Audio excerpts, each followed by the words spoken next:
एवढ्यात गरमी खूप वाढलेली आहे, त्यामुळे असं काहीतरी थंडगार पिण्याची इच्छा होते। तर मी आज तुमच्यासोबत मुलांना आवडणारी फ्रुटी बनवणार आहे, जी की मार्केटपेक्षा छान बनून तयार होते। कोणतंच प्रिझर्वेटिव्ह किंवा कलर न टाकता ही फ्रुटी खूप अमेझिंग तयार होते। तर सगळ्यात अगोदर तुमचं सगळ्यांचं टेस्टी बाईट्स मी नांदेडकर या मराठी यूट्यूब चॅनलमध्ये खूप खूप स्वागत आहे। लहान मुलांची फेवरेट असणारी फ्रुटी घरच्या घरी कशी बनवायची हे आपण आज बघणार आहोत। फ्रुटी बनवण्यासाठी एक कच्ची कैरी घ्यायची आहे आणि 2 पिकलेले आंबे घ्यायचे। कैरीची साल काढून घ्यायची आणि बारीक काप करून घ्यायचे।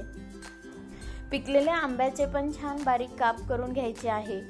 कैरीचे मी अशा प्रकारे छान बारीक बारीक काप करून घेतलेले आणि पिकलेला आंबा पण छान बारीक कापून घेतलेला आहे। पिकलेल्या आंब्याची क्वांटिटी थोडी जास्त राहणार आहे आणि कैरीची क्वांटिटी कमी ठेवायची। आंबा आणि कैरीच्या फोडी उकळत्या पाण्यामध्ये घालून घ्यायच्या आणि 1 ते 2 उकळी काढायच्या। कैरी आणि आंबा उकळण्यासाठी मी 4 कप पाणी घालून घेतलेलं।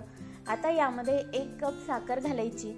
साखरेचं प्रमाण तुम्ही कमी किंवा जास्त करू शकता। कैरी जर जास्त आंबट असेल तर तुम्हाला साखर जास्त घालावी लागेल। 3 ते 4 मिनिट मी हे सगळं छान उकळून घेतलं। आता पूर्णपणे गार झाल्यावर मिक्सरच्या भांड्यामध्ये मिश्रण काढून घ्यायचं। मिक्सरला बारीक प्युरी करून घ्यायची आहे। मिश्रण पूर्णपणे थंड झाल्यावरच मिक्सरच्या भांड्याला फिरवून घ्यायचं। छान बारीक पेस्ट मी करून घेतलेली आहे।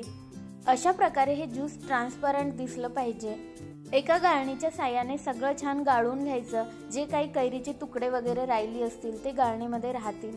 मिक्सरच्या भांड्यामध्ये पण थोडं पाणी घालून सगळं छान गाळून घ्यायचं। आपण जी ही प्युरी केलेली आहे ती छान ट्रान्सपरंट दिसली पाहिजे। मला हे थोडं दाटसर वाटत होतं, त्यामुळे मी थोडं अजून पाणी घातलेलं आहे। पाणी घालून सगळं छान मिक्स करून घ्यायचं आहे। फ्रुटी जेवढी पातळ असते तेवढंच आपल्याला हे पातळ करून घ्यायचं आहे। आता यामध्ये अर्धा लिंबाचा रस घालायचा। फ्रीजमध्ये छान थंडगार करून घ्यायचं किंवा तुम्ही लगेच यामध्ये बर्फाचे तुकडे पण घालू शकता।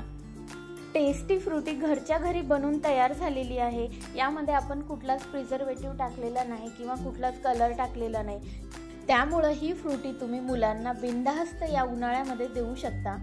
माझ्या मुलाने तर ही फ्रुटी खूप एन्जॉय केलेली आहे। तुम्हाला रेसिपी कशी वाटली हे मला कमेंट बॉक्समध्ये नक्की सांगा। त्याचबरोबर व्हिडिओला लाईक करा, शेअर करा आणि चॅनलला सबस्क्राईब पण करा। Thank you for watching.